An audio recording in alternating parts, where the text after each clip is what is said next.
you craving for that special meal that will entice your taste buds and leave you with lasting thrilling memories? Look no further. Spice Island Bulenga has got your answer. Natural, fresh and delicious juice, the best meals. Don't miss our daily specials from Monday to Sunday. Pizza Wednesday, Saturday Pizza Bonanza, you buy one and take two. Come dine with us and feel the experience. We are located at Prime Shopping Center in Bulenga, Mitiana Road. For inquiries, call us on 0704111720. Spice Island, we treat your cravings. Gonza musindika ya sente eri abagalu abo mu nyaffe Uganda ng'okwisa enkola ya tap send enkola eno nnungi ate nga yeesigika. Kati genda mu simu yo odownloadinge app ya tap send TAP olwono nawe weeyunge ku mpeereza ennungi mu kusindikira abagalu abo. Kozesa promo code Kasuku nga toyawuddeemu. Abali mu UK ojja kufuna pound 10, Europe ojja kufuna euros 10, USA ojja kufuna dollars 10, Canada ojja kufuna dollars 10. Ate nga kino kisinzira mu nsi mw'obooli. Kati gwe abadde atawaanyizibwa mu kusindika ensimbi eri abagalu abo. Okumanya ebisingako okufuna app ya tap send ebifudde byangu nga tukusindikira abagalu baffe ensimbi mu bwangu ddala. Shukra Herbal Solutions Katwe faba kubuka mu kujjanjaba endwadde ez'enjawulo nga tukozesa eddagala ery'obutonde. Tukuwa eddagala erisembeza amagi gwatazaala. Tulina eddagala lya 3-in-1 muwoomya supu taiti n'akabugumu. Tulina eddagala lya kabotongo ne syphilis nga bino tubijjanjaba ne biwonera ddala. Tulina ka tube cleanser nga kano kayoza enseke. Tulina ka water syrup nga kano kasumulula taapu. Ate nga abakyala twabaleetedde ka taiti piuzi ezijjanjaba infections ez'enjawulo. Nga naawe omwami ayagala okulwa mu kisaawe twakukoledde ka jab ointment. Tulina slimming pills nga namwe abenyooma mu size tukuweera ddala eyo size gye weetaaga. Ate nga naawe omukyala ataweebwa twakukoledde kabuweebwa akakugulirawo emikisa. Tulina ne ka return oil akakomyawo omuntu wo. Kubira aba Shukra Herbal Solutions Katwe ku nooti 75844314. Beba Shukra Herbal Solutions Katwe.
The stakeholders of the business.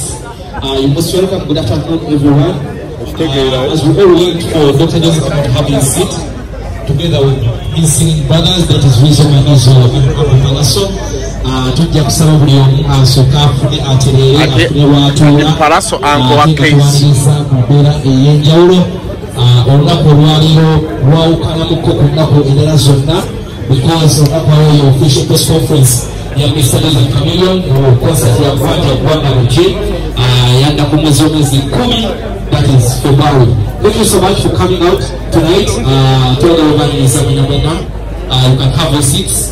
The press, thank you so much for keeping time, and we apologize to the disable to the Lion Okubatino akade wayo katina ya blessing enkola ya faith kansubire bulomu afunye watura nanya nze kwa za case wanako watu za press conference za Dr. Lizzy Chameleone. He's been in the business for the last 25 years. He has made a lot of artists that is very Wizo, Palaso, the last 27. Is the man in the business, is the business for the last 5 years. Those that have been back again in your Chifu Chigendo Kukala Upita Chifu and it's a Gwanga Muji. Now, it's a Zaba Joro, and also our sponsors of ab'olunaku olwalaba sponsors okuli Galaxy FM jasaba DJ Nino Otuule okuli representative okuva New Provision Group that is located jakusaba Otuule jakusaba representative wa Family Events that is Alice Nakato Otuule Issa Semulema banaye bagesa abatono Issa Semulema that is Solo Lines now jakusaba Otuule soba atuuliriza bulungi omukulu Maria that is big events now jakusaba Otuule tutafuna ndowooza entebe emu eya Maestro Studios oba ajja kubeera otunali otumi mu kimu kibe nga kituukamu obulungi nnyo so mumbeera enjawulo jakusaba jasaba tuleke abantu abatudde ku pano tubeerekereze buli kimu kibe nga kitambula bulungi olabukidde waali Galaxy FM Nino Dwali so olunaku olwo bagdaisi ndowooza ojja tulirawo wako waali you can yes that nice you can sit there which is a ceremony so that way you call it the sport Catholic person to be a stroke and a sala planting to grow for nako olwaleero ekiri nga kitambula bulungi essaala eno banayinjasa batuwulizanyeko abantu abali emabega namuhanfu okuwulizaako enjawulo kansubire oli bulungi abasajja baffe abagoda batuliseeko mwebale nnyo so olunaku olwaleero olunaku mulindwa n'amawulire abali ab'ensalo nabo ggwanga Uganda tubangiriza Kisugu Isiyu Daginice Simon Maseruka Smith n'ababloggers balaba Ismail Access Kaye Wisdom baganda babategeza kale bakwano be black buli kimu banamawulire gyebasonera bananzeki so when you ready I'm ready tugafunayo essaala eno okuva ew'omuntu omu atawaddeyo solaba nga buli kimu kigenda mu maaso essaala eyo katugifune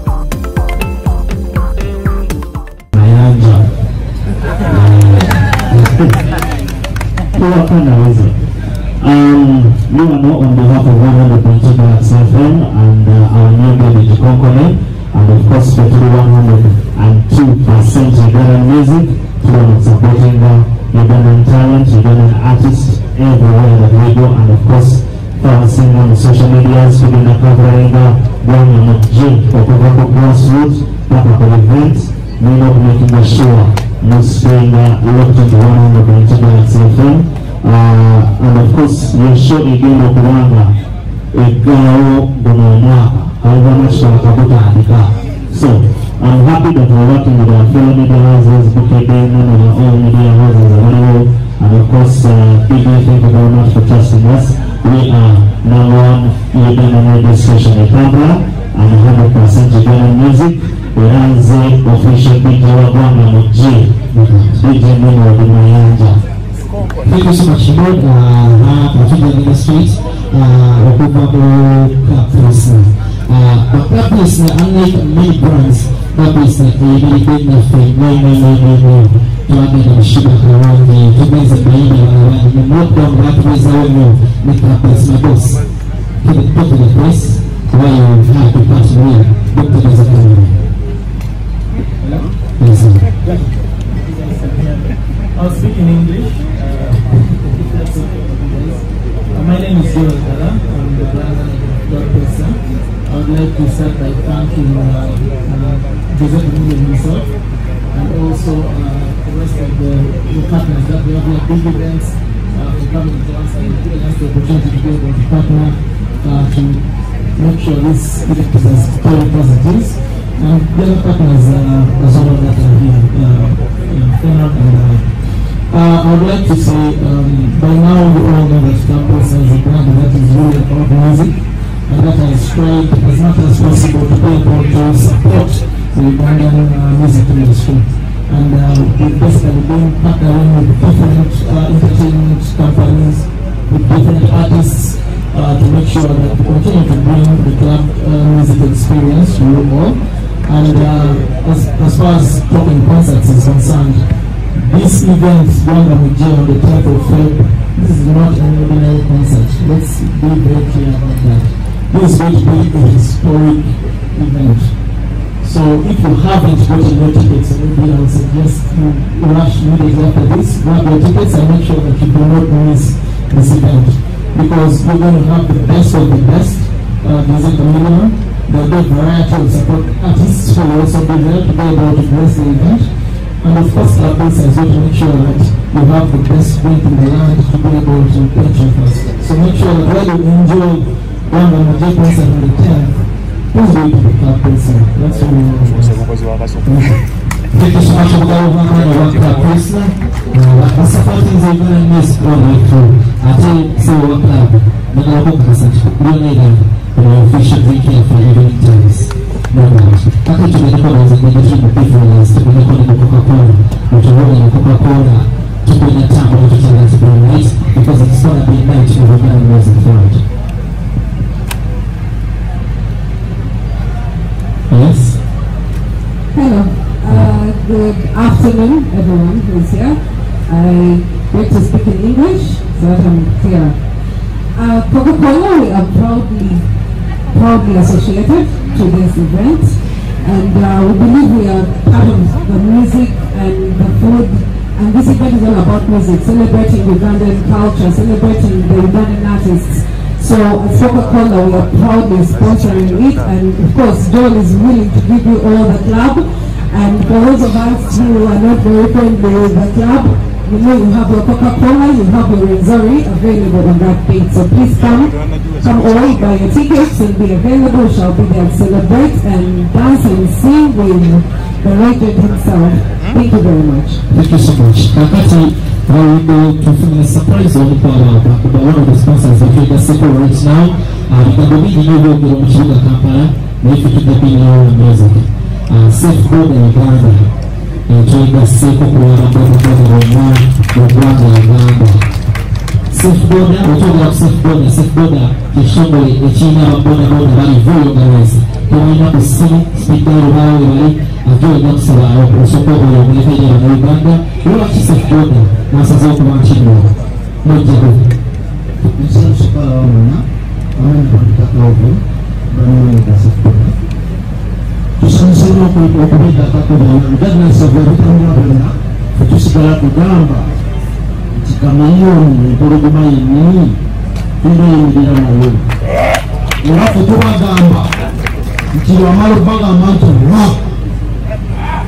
namazo kola binaje bukola tugenda mbala kyonna tezeetagisa okutambula obudde okudduwaka n'omupica Thank you so much, Seth Boda. Kati dozololo yero natudozolo nakomao. Our biggest brand Boda and so over the Twitter taco. But to one who told us the chief rich and winners and a sponsor. Nega na ngawatuma Jose and a sponsor nega the chief watamu. Later big events. Bigly abantu bangi bachokola na bachane Jose kama lupa wakiliza wachitonde ilizachana. Mkwano je, akona na ro, era those of the top artists associated with promoting the channel. More respect, I think biggie, by Binzen Amateka, very good as people. Naso Ratiko, I will go to the Black Flash, which was a young big experience, and many believe that you would make this, but I must say, we shall break it to go with this.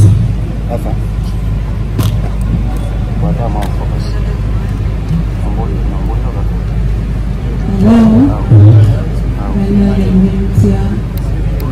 Thanks for being over there. And Uganda as a country, Africa. Thank you for loving Jesus. And Congo. And Congo, attacking the music big. Come on, ladies and gentlemen. So I was trying to take a say,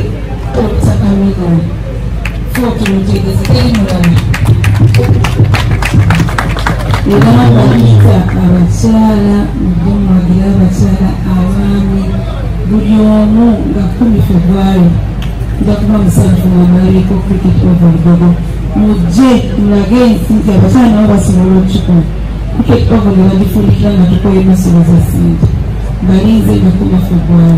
Thank you so very much. Okay, thank you so much. Bigika kati dozo tutagenda obali babayi bifamily ya nyimbi no era Chelsea za kwa organizing na mami Humphrey Mayanja wali mkizembe naenda dokelezi na agenda kuyimba kagenda yimba kagenda yimba kumina yeka all back the generation band tukatawinga nayo hustle za fair ubume bigendo kuba bantu bandi bageze na mukwiket over ne aftermath era ki ebanga leneze mukwiket over makamili ya yiyo aftermath baga bakasate kayimbi ukayimba ko kayimba kuba yabantu ubume bawuranti kababa kabisa master okay. Okay, thank you so much. Amani Nzekona Grosake. I'm saying be happy new today now. I'll speak both English and Uganda. Whether you know through Akakisa Kano and even to all the sponsors from Fedon, thank you for trusting us as Maestro Studios, the most premium and upcoming band.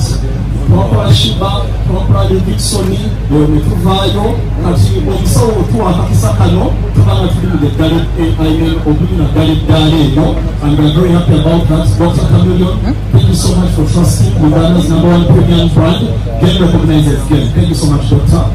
Yeah. But then also to the other sponsors, Galaxy FM, Biggie, Club, Bukete, thank you so much. And of course, please show himself, please organize. We are looking forward to everything being supplied. And obviously the members of the press, Donald Masake, Maestro Studios, look forward for Augustine Mukisa, Splash, Emma Keys, our lead vocalist Daniel, and so on and so forth. Thank you so much for watching. Good day. Thank you so much. Together Tamika knows Kucha Tulisi. Wokubanti no mukuru wawe mfino na palasa maho mjina ya concert. Bozo tamikino wa palasa wata mikino uzi ya masala kwenye. Mfino mayanja. Kuja mwana wakawa. Mwana wakona. Chakucha vendoza. Hapo palasa chukanga uzabila ni ndoro. Weka simano wa huri. Leo mixi mapigi linda. Yes, tusalisopala bamwena mikwano za bafe bamedia bawagizi basponsor mwena Safecoda, Coca-Cola Club, Fedon, Bukede. Yes, we thank you again for loving our family. No pagani Ugandan music industry no kusigana na mjiteka mwaka sente na matokili gizamu. Ayebwanga yongeri nanga kumulila nti kwanza tukagita kwanga muje tubakola nga baganda nga muganda wa Dr. Jose Chameleon omuyimbi empologoma ya Africa atuinspirize atuyigiriza kitukola akyusiza endongo eno. We owe him our support. So everybody come February 10th tubakola mwena gwanga muje tuisi gwanga damba banange. This is Dr. Jose Chameleon, sauti ya Simba, sauti ya Dabu, atakoka, atakenda, atati ampalana. Banange tubaita tuimiringe gwanga, tuwe for God and my country and the world. Thank you. Tuweze mambo so kidestrate waweze malizo kuvenevana live nota tuwili unako tusubieti ndombo sema ndombo ginga wale sawa.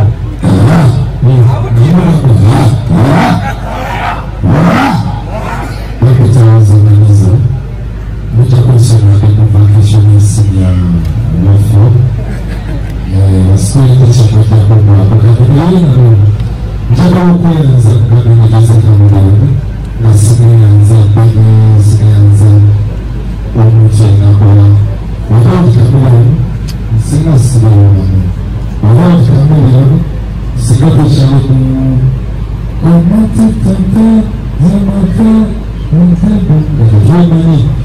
Malenga ingiri big events wakamimba ikipo chama. Ataka kwa gani Galaxy FM zina. Kazi wajitani tibi Company. Ao baba mbangeza nenda kuimba nemero zikabizika. Iyo baba mjei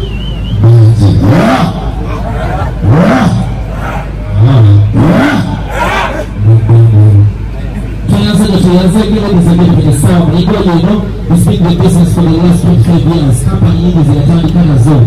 Zozabo. May I even go? I see the Ruvu Muruga. Nature achievement at the end of the day. It is the music for the soul. It's not Ireland, the 43 old year. Mr. Joseph Miranda, aka Dr. Jose. Come here. Watch it here. And the guys are over here.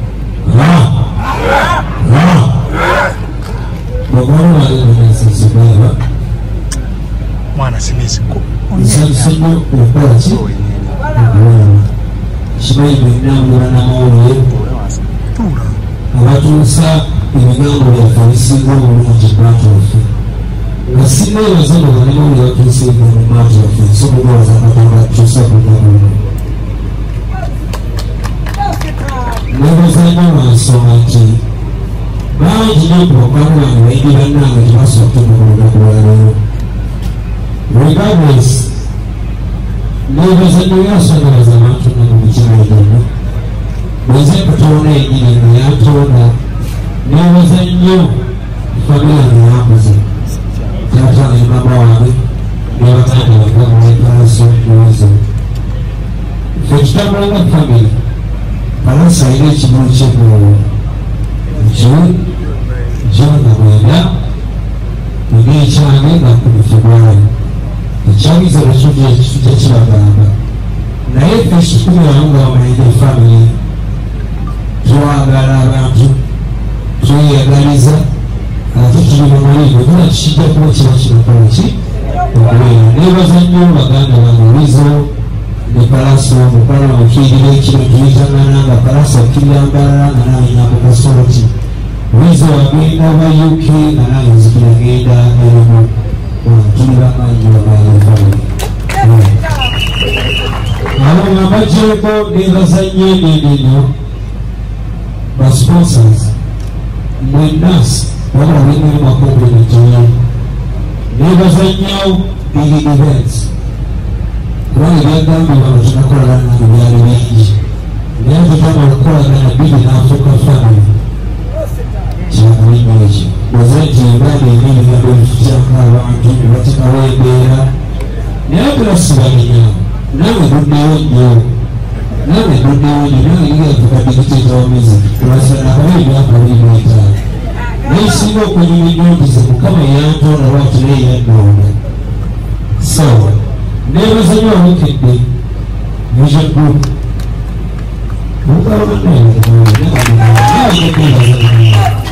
Bukedde nebazanyo tutukuze ffenna actually mwansookawo naye mwambe mikisa gyonna Bukedde nga bukedde terinamu olwobuuza headline yako ebibadde ku papula lwange nti kamiliyoni birungi bingi birungi ne mukumpaliriza naye yasitu nebaza nnyo vision group ena bwena kitambuliddewamu nebaza nnyo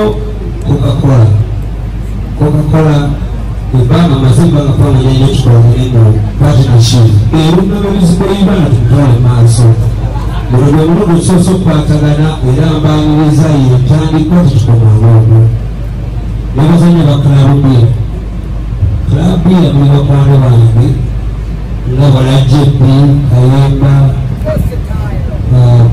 sokanyakutana wenuwizo era family ya klabo wansonga lwanya neira ne family eki nebazanya nabo banki bazikirizamu mundi wabulala nebalimabeddala Galaxy Nimurona nebaza Galaxy tumundi obeera Galaxy obyendala nga Innocent kyalibana bato nakukasidigo mulimu empuluusi ezimubalanga bigatifu Galaxy nabale kwagala Ugandan music nga mutabagulagoogala kibi nekirungi kirungi nebaza nnyo bayiganange banayigana bonna kuba kintu kisooka koloki bwomu bwemati gwanga muje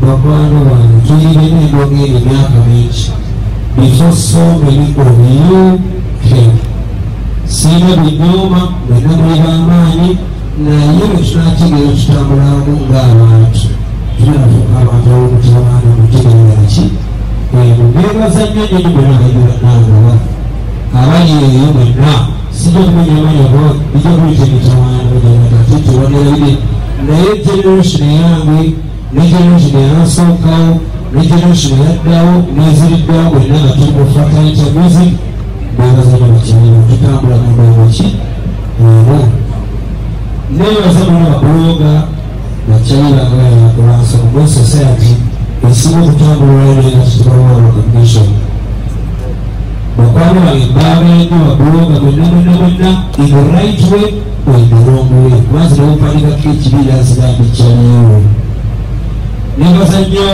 babayanja family border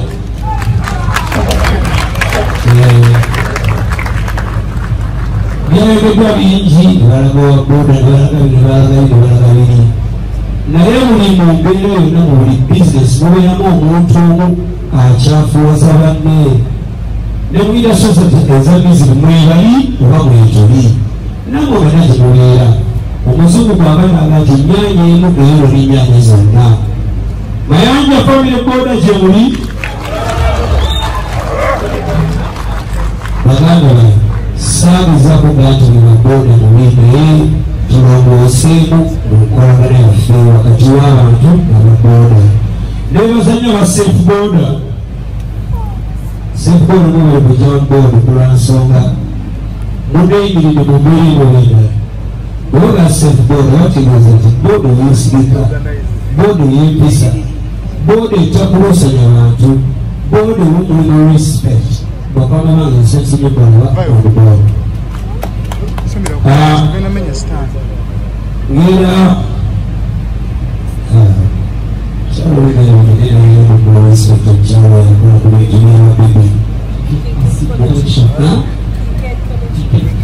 Kike collection wobayinaagwatirimu wamu mugwanga mujemansonga nti abaana bwambaza bwabanga ekikolerera ekyo kyakabinyonyonyonyolwansonga kiraga ekituba kyomuzadde nabalamuki ababaana nebaza nnyo nyonyonyo nakeesoso sigi nefega bwetwatulanga bino tebinabeerawo bambuza binakukola naani nga bina tebinabeerawo okwandobaga si competition eno si competition wemwayoye waliwo abanyobeera kiri ekigere omulala yoyamatu omulala yoolubuto nebaza fena okwatulikugendolamuwansoma sifiki mukulu nyenwesrestigi wagairo fena sifiki ebaine bansookawo ebampa chance sifiki yabanga mu america mu mwaka about 1998 nga bakomawo siri eri muyingi lwakuba namukumenga banadduka siri yabanga mu america nga alina muzikwe najja wabanga ddayo nanga njuzigala tracksuit ekolera n'angalira era bwenasalawo nga nti gwanga mujje nalonda okukolagana n'abantu tambe nabo luki olugendo ninga nti sitigina najenvudde era nagendanga bamembe ogweyobawafenanagosi sijja kulwawo nyo mu mboozi yange era kwebaza omutwasembayo nga buli ensonga yange nebaza tv station zonna zonna ABS, NTV, KBS, BBS, zonna amanyisoga bano mwaba nakutuusawo baka bulungi n'ennyimba eri abantu oba tuyimba mwaba nnyimba ddala simanyi kwebaza Mr. Joseph Mayanja nze nenakabakola ojja kumbuuza lwaki emboozi ebigambo kukola eggulu ebempiseemu okusigala nga ze Joseph Mayanja abamu balo abamu baata bakita nebaza omwoyo gwange kyobe yampa okuba nti musajja muvumu ebyogeddwa bingi ebikoleddwa bingi obunyomi bungi naye nze nyimirira ku mazima nobwagazi awenyimirira ebinaba nga kikatonda nsitulirako ne mukama wange nansitulirako ne nange ndi musajja muvumu kulwansonzi sikola bakwano bange nagiyita gwanga mujje ekitagiyisa gwanga mujje oli kuba omulanga wali omulanga ogw'esita essanyu n'omulango gw'ennaku okugeza nti oliasa oggula emmotoka ebagamba bababiri kulika emmotoka yayo olinakuba enduulu zaki zessanyu naye nawabba enduulu nga zababbi olw'omutawaana omujwanga mujje buno mulanga bwe ssanyu bakwano bange mumpagidde okuva omwaka 1999 tutambudde olugendo tusomozeddwa naye kyesijjanga kunyamba kulwayina emuziki aligasa eggwanga lyange muziki yeyimirira abantu bange siibangako buseegu naye kisiri kikola yakweka muziki nebayikira bamubuliza baligamba lwansirika Joseph Kabila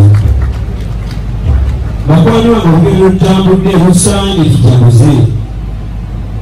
tujaguze fenna kubawo emba mu buzibu ne bafaana baweeraliikirirabaganebanga Joseph nayitawaawo naye kitambula ki sipiidi emu bwebiza bontegerera naliga nti ebirina sensas kuno kulina kubala buwagizi bwange bwenatanga okuyiga mu 1999 medio nalinyimbira wabe nalinfuga ekyokulya maali miliyoni emu ekitolezwa miliyoni asatu ngeno ejenfuga tekyakola tekyagala bakwano na miliyoni ebiri mujje twagalabenga bawagizi ba Joseph Kamiliyoni ne Mayanja family mujje twagalayigana music mujje tutandika tugendo ki bakwano bange baagala nnyo mwenamwenamwena zisiri malayiki lwennema yammema ne alhamdulillah otuokuyiga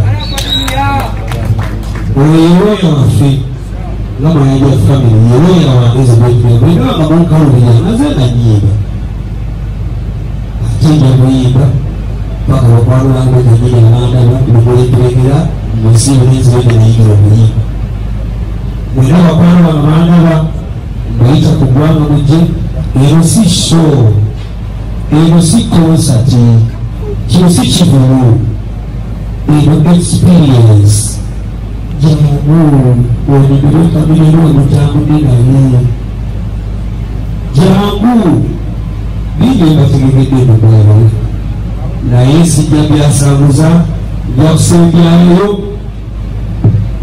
ereeza muzeyi Mayanja mukyala Mayanja webale kwekuuma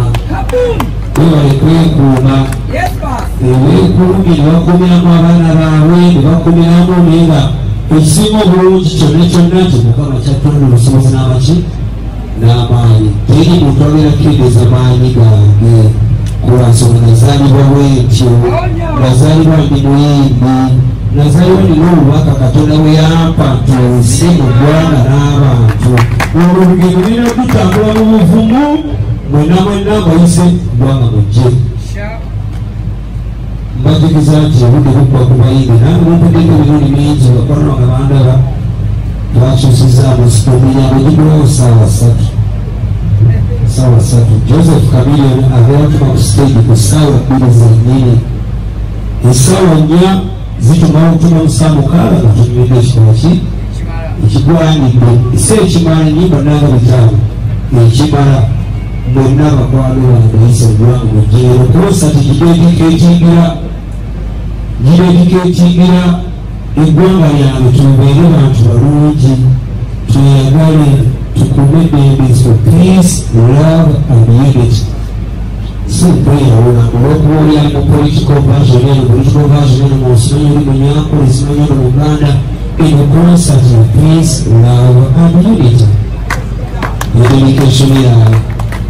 I dedicate my concert for peace, love and unity for Uganda. Kama bange tuyazele akaluwa kama nyakidokoloze Kamiliyoni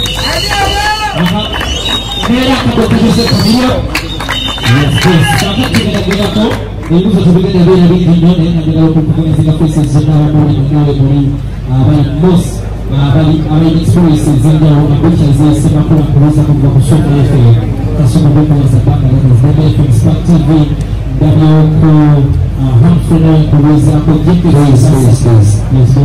ensonga eno gyadalayinire kuba njagudde buli omu n'agirikawo musomerawo eno concert, getting peace, love, unity, and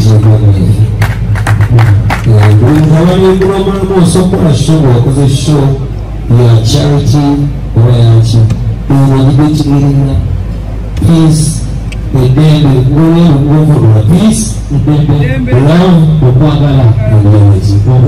kwa Kiswahili nasema amani, uhuru,